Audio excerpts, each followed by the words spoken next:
Skeleton Knight in another world. Great start. I believe I did a first impressions for the first episode. So like a first episode review. Anyway, and I said how I liked it, but I didn't like the first episode because right away as you're getting the trigger warning is fucking happening.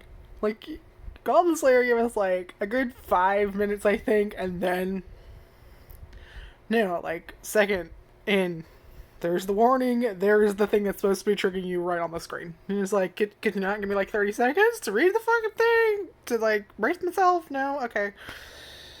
That's pretty much the worst in the series. I mean, there is like stuff later on. Not as bad as that. Like, that's the worst of it. If you can get through that chunk of that episode, the first episode, you're fine. Anyway, I ended up really liking this show. I didn't know today would be the last episode. Basically, go watch my first episode review, first impressions for the first episode, whatever the fuck you want to call it, of this show. It's on Crunchyroll. There are 12 episodes. Like I said, today was the last episode. It was coming out on Thursdays. Basically, I first heard about this show from, I was like on Amazon just kind of browsing, and then I was looking at manga, and that would lead me to more manga, and more manga. One of them eventually was Skeleton Knight Another World, which I put in my like look at later list, and then saw that they had made an anime when the first episode started to come out. Like, it was already on Crunchyroll, I was flipping through what was new, and then I saw it, and I was like, oh, fuck, there's an anime?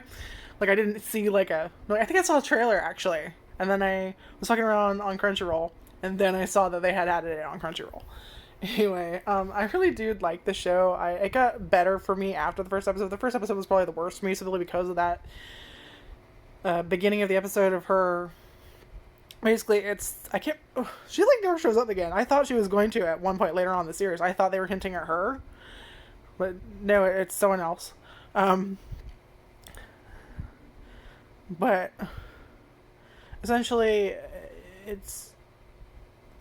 I don't know what she is exactly. She's a noble. I don't know how high up she is. She's like, I know she's a rich person. I know she's a noble. I don't know what her like rank, title, whatever the fuck it is. But essentially, it looks like her carriage has gotten attacked by bandits, and it looks like her and her maid, or lady in waiting, whatever she is, I'm sorry, I don't know, is attacked, and they're about to be raped by bandits. You literally see her clothes getting torn off. Arc does cut them in half. So to be fair, it was nice to see that later. And just them getting literally knifed. And I don't mean just like, I mean like I'm pretty sure it was somewhere around the torso area he cut. Anyway. But this show does talk about slavery from the elves and the beastkin. I think they're called the beastkin, right? I can't remember what they're called. But essentially, Ark is kind of just randomly brought to this world. Like, we don't get like a god or goddess like, I will bring you here and you have to save the world. Like, you get none of that. He just kind of fucking wakes up in his like avatar that he designed, which is like a skeleton knight, which I don't know what the fuck his class is, because he's just kind of like a lot of priest skills and like knight skills, and they do call him like knight on occasion or something like that, or they hint to him possibly being a knight. And so Ark is kind of just going around. At first he kind of just signs up as like a mercenary, kind of like he's not that cocky motherfucker. He knows he's in another world. He doesn't know exactly what's going on, so he's going to be like, he's going to start at the beginner rank. He's not, but he's starting because he's not that cocky asshole that's like, I can defeat anyone. He's like, I am somewhere, I don't know where I am. I don't know if my skills... Like, he's very much like Ainz, in the sense that, like, I don't know what's going on. I was strong in this place. I don't know what the fuck I am here, and I'm not going to risk it. I'm going to be a little bit smarter about this. I think Ainz is definitely smarter so far. But, he just kind of remind me of Ainz that way, and he's also a fucking skeleton. and he kind of his backstory for his role playing of his character was he was like cursed or something, and now he never takes off his armor because he's a fucking skeleton. So he's like, oh well, I can't take off my armor because I know what'll happen if I do. I'm gonna be attacked, so I'm gonna leave this shit on and stay low. Enjoy my life, but stay low. So yeah. Kind of like the biggest conflict throughout the show is kind of the whole slavery of the elves and the Beastkin, and kind of like Ark kind of starts out as a mercenary, and he calls himself a mercenary throughout the show. He kind of joins like the mercenary guild, or was it like the adventurers guild or something, and then kind of goes into like a quest, kind of like out in the boonies, and then something happens there where a giant basilisk shows up and it has these weird ass rings on it that after he kills it disappear. And then we see those reappear later on into the final episode. They actually have a meeting, you figure out what the fuck they are, who the fuck is controlling them, what the fuck is going on. And then you slowly get into kind of like Ark going on missions, and then kind of getting roped into Ariane, who is an elf warrior, a female elf warrior, and she is out trying to save her captured kin. And then that leads her and Ark to kind of team up, and then that'll eventually lead to Chiome, who is a furry-eared animal ninja girl. Like, Ark's literal first words are furry-eared animal ninja, like in his head. Which I love how he has like these little boy moments of getting like super excited over all the fantasy shit that's going on. And they're just like, why the fuck is he, what is he doing? He's like, yes! And they're just like, why? Okay, whatever, you're weird.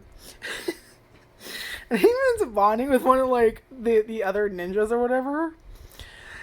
And what is his name? I was like Gonzo or something. I was like something with a G. No skate. What the? I don't remember what the fuck his name was. But they have this weird male bonding moment, and at first you're like, "Are y'all gonna fight?" And like, no, it's just some weird bro shit. And you're like, okay. So there's that. And then he kind of ends up teaming up with Chiome, and they kind of have this thing where they're all going to help each other because they believe that the operation that's taking these elves and these beastkin as slaves are probably somehow tied to each other, so they're going to kind of help each other out. And so they're basically kind of going around to different places, gathering information, and saving the elves and the beastkin. I want to keep calling them beastkin, but I don't know if that was right. I can't remember what they were called. And then we also end up kind of learning about the political powers going on, and I don't want to spoil everything there, but there's 3 in this one kingdom who are kind of fighting for a throne, and then you have this other kingdom off that's something to do with these fucking rings on these beasts, and then you have crazy motherfucker that makes, or he uses a spell, where the fuck it is, that works these rings that control monsters, and all throughout some of the episodes you'll see, like, they all connect to each other, but at first they don't necessarily connect. Like, they do, but it's not, like, in your face right away. Like, it kind of feels more like he's kind of on a solo journey, and then he joins up, and you realize all these little things kind of, like, funnel into each other. There really should have done it better. But I actually really like this show. For me, the worst episode was definitely the first one, just simply because of that. Otherwise, I didn't really have a problem with it. I needed a fucking warning and some time to process the warning. It's all I'm saying. Speaking of which, apparently there is going to be another season of Goblin Slayer, and again, I'm not looking forward to that, but at the same time I am. That first episode will fuck you up. Okay. Like, go subscribe, check my other videos, check this one out if this sounds like it's up your alley. Like I said, this definitely does kind of remind me of Overlord, which, again, we're getting another season of that, which I'm super stoked for because my birthday is at the end of July, and we get Overlord Season 4 in fucking July of this year. So I'm very happy about that. We get a bunch of things. I can't remember what else we get. I just remember we get Overlord. Because I was like, Overlord! And then, like, everything else left my brain. Yeah, like how this videos, and definitely try this one out. And tell me what you think about it. Did you also get... I don't want to say triggered, like, or pissed off, that's not quite right. Did you also, like, whoa! Well, like, during the first episode, like, were you also like me, where you're like, hey, could you, like, give me, like, 5 minutes to process? Can you give me 30 seconds to read what the fuck was going on so I can have a warning in my head? Like, did you also have that, What does this show remind you of if you've watched other anime? Please don't spoil anything. I try to be as less spoily as possible, which is not really something I do because we all know I can't hold my goddamn tongue. I gotta talk about that shit. And I need to go. I said like bye 3 times. Okay,